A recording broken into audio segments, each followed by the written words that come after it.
Okay, so nothing there.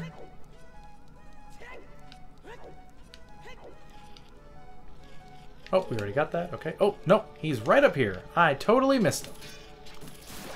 Hey, little buddy. Give me your golden token. I could probably sell this for a lot of money.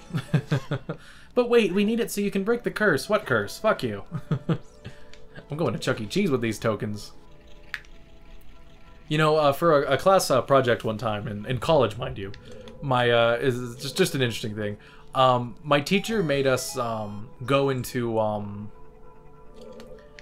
I hate that specific picture, by the way, the view of that, because it shows an opening, but it doesn't show the opening to the boss door. It shows it towards the elevator. But anyway, my teacher made us go to Chuck E. Cheese and then write about it. And I don't know. I always thought that was I always loved that teacher, because I always thought that was like one of the most brilliant things you could do, was have somebody fucking have to go to a place with a bunch of kids. You know, you're adults. You go to a place that's definitely geared a hell of a lot more towards kids, and then the talk about it. So I remember one of my jokes that I put in there was, while I was writing it, was that the amount that it costs to eat at Chuck E. Cheese, you have to sell a fucking kidney to fucking pay for anything at Chuck E. Cheese, and then the the pizza's so fucking bad it'll take out your other kidney. Where the fuck am I? Just please don't tell me I'm putting the door back and forth here. Open a hole. Oh nope, here we go. Awesome, we got it. So hopefully I didn't fuck that up there and it was just taking forever because I wasn't paying attention. Honestly, just pay attention to the map. I don't know why I wasn't. But now we are going into the boss room. And this boss is interesting on like 5 different levels. It's probably one of the best bosses in the entire game. So anyway, we just go around here and we see these paintings. It's like, okay, well that's fucking cool, whatever. Alright, well, guess nobody's here. We're just gonna head home. Oh no! They almost impaled us. Oh no, 2D bars! Link, look out! Oh shit. Ooh. Hey, what's up? Yo, just check back in like 4 more dungeons and we can, oh shit. Welcome everybody to Phantom Ganon. So anyway, him entering in and outside of paintings is actually referencing the fact that Legend of Zelda Ocarina of Time was going to was actually going to be like Mario 64. Come on. But it was going to be like Mario 64 basically, and only have you are going to have to go in and out of paintings to do anything basically.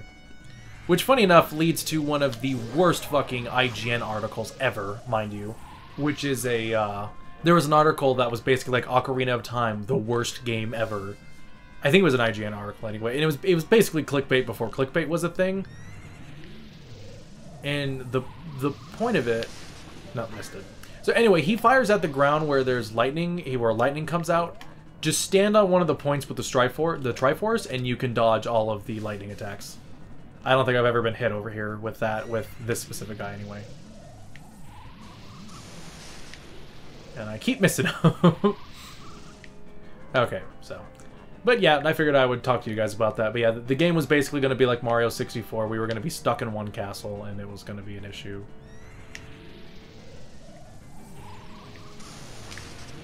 Damn it. I'm really fucking up here now. I'm usually better with this, but...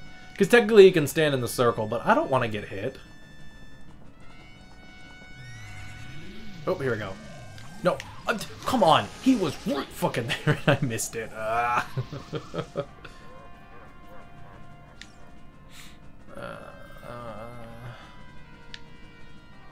He wouldn't pop out in the same place twice, would he?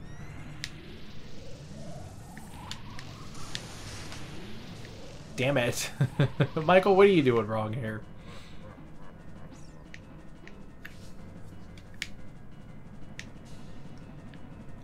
Okay, oh, it has to be this one. Oh, does it look a little bit more clearer than the other ones do? I think I just noticed that. I don't know. Maybe that's just because this is the GameCube version, but some of them look clearly different than the other ones do. Like, honestly, I think this guy's coming out. Nope. Not this one.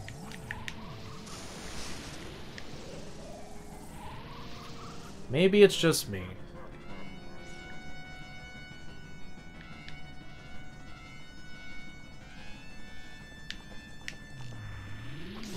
Gotcha, bitch. Yep.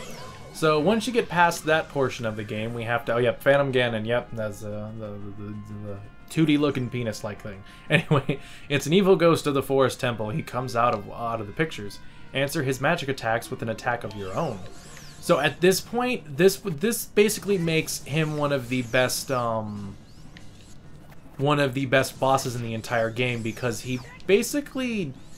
The point of this whole thing is to show that he's just like how to fight the final boss in the game, basically. And because he's Phantom Ganon, it makes a lot of sense. And how the fuck am I fucking up here? Do I have to do the spin attack? Yep, there we go. That's weird. Usually you're just supposed to be able to hit it once and it goes back. I guess not. Alright, fine. Maybe that's why Navi was referencing the magic attack. Which technically you don't need by this point. Oh shit. So okay, so now he's fighting it back, and now we're basically playing tennis. And fun fact, you can play tennis with the bottle. So, not even kidding. Oh, come on. I swear I'm better at this game. There we go, okay. There we go. Fucked him up there. Fuck you. Oh my god, we got him on the one hit. That's great. Alright, come at me, bro. Come at me, bro. Come on. Come on. What you gonna do about it, huh? What you gonna do about it? Oh, what? Oh. I don't remember seeing that attack before. That's interesting. Okay. I mean, I'm sure I have, but Jesus Christ. It's been a while since I've seen that. Oh, and I fucked that up. Come at me, bro. Come on. Come on, let's do this shit. I got plenty of fairies and plenty of hearts.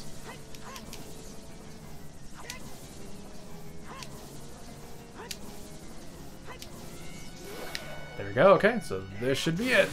Yep. And that's Phantom Ganon, folks. As he's being destroyed. I guess I like that whole tear apart thing, too. Hey kid, you did quite well. Looks like you may be gaining some slight skill. So this is Ganondorf talking right now. But you have defeated only my Phantom. When you fight the real me, it won't be so easy. What a worthless creation that ghost was. I will banish it to the gap between dimensions. What in the fucking shit? That was a little bit fucked up. So yeah, that's basically one of the best bosses in the entire game, probably for... In terms of the... just how interesting the whole going in and out of painting things is, and then the whole fact that it's...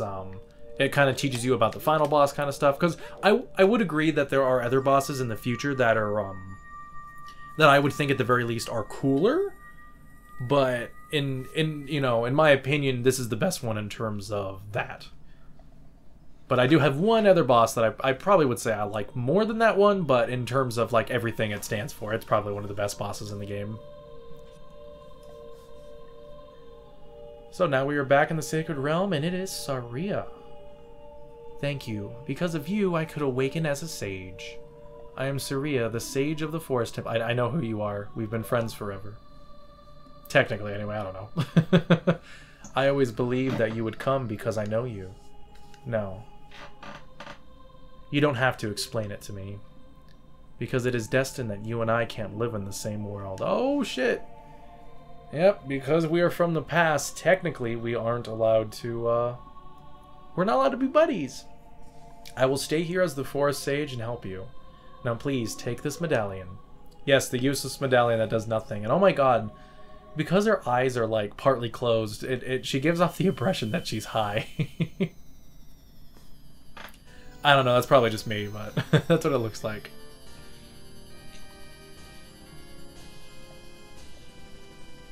Oh, sorry, I don't think I ever talked about that article in particular, but it said The Legend of Zelda, the worst game ever, and basically it was just talking about the fact that it was going to be like Mario 64, and, you know, it basically was trying to click people in with, oh, it's like, you know, it's the worst game ever, and it's like, oh no, I'm talking about what it could have been. Clickbait before it was clickbait. Sorry, I wanted to give you guys context on that, because I don't think I did. Saria will always be your friend. Who's telling me this? Is that Navi or some shit? I don't know. You can talk to her with the ocarina as well, but it's kind of a... I'll explain it in a second, but... Oh. Goddamn weeds. Alright, time to pick these things out of the ground. Messing up my yard.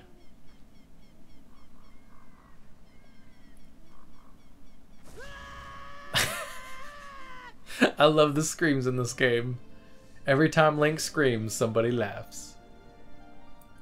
Hi there, I'm the Deku Tree Sprout. Ooh, because you and Saria broke the curse on the Forest Temple, I can grow and flourish. Thanks a lot. So yep, basically she, this is the Sprout, I guess, even though the Great Deku Tree died, he still leaves some offspring. I mean, it makes sense. Hey, have you seen your old friends? None of them recognize you with your grown-up body, did they? That's because the Kokiri never grow up. Even after 7 years, they're still kids. You must be wondering why only you have grown up. Well, as you might have already guessed, you are not a Kokiri. You are actually a Hylian. Yep. So that's supposed to be like a big-ass reveal or something, but I think that kind of made sense already. But then again, you know, this was the first... Because it's something I haven't really talked about here, but this is basically the first time Link has been seen as an actual adult instead of some person who looks very youngish. Yeah, so some time ago, before the King of Hyrule unified the country, there was a fierce war in our world. One day, to escape from the fires of the war, a Hylian mother and her baby boy entered this forbidden forest. So basically, this is the story of how Link came here. The mother was gravely injured. Her only choice was to entrust the child to the Deku Tree, the guardian spirit of the forest. So it kind of gives some actual backstory to Link himself, which, and this is honestly some of the most backstory Link's ever gotten in a... Well, no, I guess Wind Waker does it too. The entire world, so he took him in the Deku Tree could sense that that Link was the hero of time. After the mother passed away, the baby was raised as a Kokiri, and now, finally, the day of destiny has come. Okay, but let me get this straight here. The Kokiri never grow up. But at the same time, doesn't that mean they were never babies? So, I don't know. They've really changed the Kokiri in future Zelda games. Like, I don't know if just because what Link sees of them is what they're portrayed as, but in future great games, they're basically tree people. Like, literally, they're tree people. So anyway, kind of like what we're finding out here, the Deku Tree Sprout, you know, coming up from the curse, which, by the way, is something I want to look at real quick. It looks like he has the whole, I never noticed this, but it's like he has the thing in his mouth. That's actually kind of creative. A living tree with the tree thing in its mouth, like how people have hay in their mouth. Hi there, blah, blah, blah. Okay, so you're basically just going to say the same shit again, okay. Alright. So yeah, so now we know that by, you know, curing the temples, by fixing the temples, we actually also fix the place that they're in. So now people are allowed to run and flourish through Kokiri Forest again. And like usual, because you started here, you're probably going to go to the Great Goron, the Goron City, and then the Zoros, and all that kind of stuff. And we will go through that path as we've done before. I think it makes the most sense. But first, I want to head to, well, let's talk to somebody first. Now that Deku Tree Sprout is growing in the Great Deku Tree's meadow, the forest has returned to normal. Yep. Oh yeah, and I wanted to show off what it's like to talk to Saria.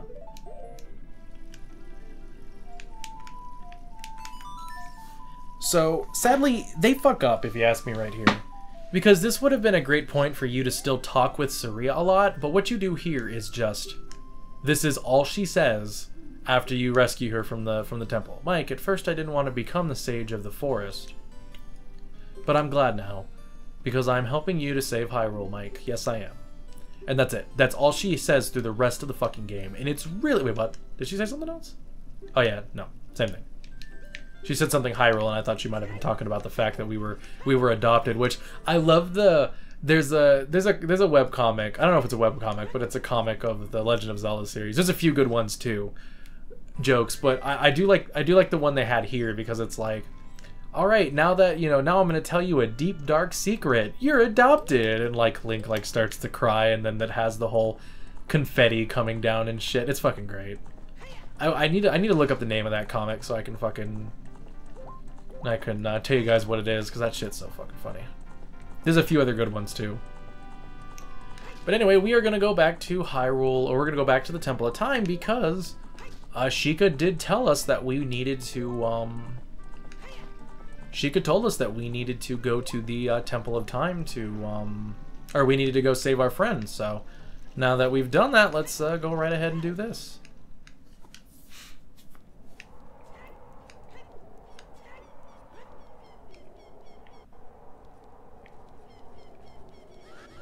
Fuck you. Fuck you. You can do the song of the sun here, and it will do the whole, oh hey, it freezes them for a bit. So if you feel like you need to do that, feel free to do that, but it's not necessary, because you can really just dodge them. So anyway, now we are back at the Temple of Time, and now time to talk to Sheik, because we did what she wanted.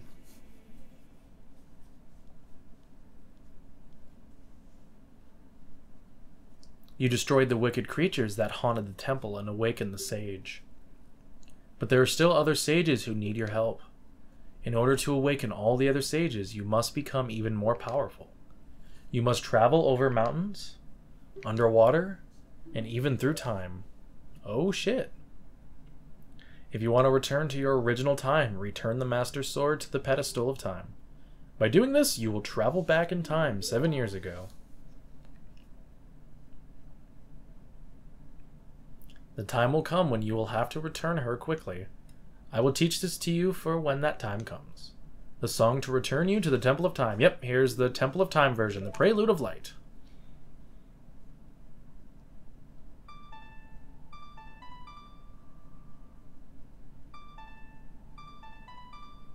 Another good song, honestly. What? Oh, come on, that was up game. I don't want to fucking hear it. I did it right. No, I pressed to select through your stupid X because I have to press a button. Don't blame me. What was it? Somebody played this song. I don't know why, but somebody had like little tiny beeps. Not even 8-bit beeps. But something... Sorry if I'm ruining the song for you guys. But somebody played this specific song like on their like computer or some shit. In one of my programming classes. It was I was trying to figure out what it was, but I knew it was a song from this game, but I couldn't remember exactly which one. As long as you hold the Ocarina of Time and the Master Sword, you hold time itself in your hands. Well, not really, because we only had to use the Song of Time once technically, not counting the stupid puzzle elements. And now she's gone. So yep, if we need to, we can return the sword here and go back in time. So if you need to get your hands on anything, you will have to do it, but we don't have to do it yet. So, anyway, guys, I think that is a successful episode. I should say right now that when you're in the past, you need to, well, first things first, you can use these specific songs to transfer you to certain places in the past as well. But when you're actually an adult, you respawn back here after you save and quit the game. So you don't go to your house anymore, you actually come here. So this is basically like your base of operations now. But anyway, I hope you guys have enjoyed this session of Ocarina of Time. We have got a lot of footage recorded and ready to go. Hopefully, I mean, right here, if I can cut this up into around 20-minute bits, this should be around 6 episodes, so that's 2 weeks. So hopefully that'll be good for the week I'm away. But I'm not sure just yet. I'm going to have to wait for that. But anyway, I do hope you guys have enjoyed. I will catch you guys next time. This is Mike Jr. II, signing out.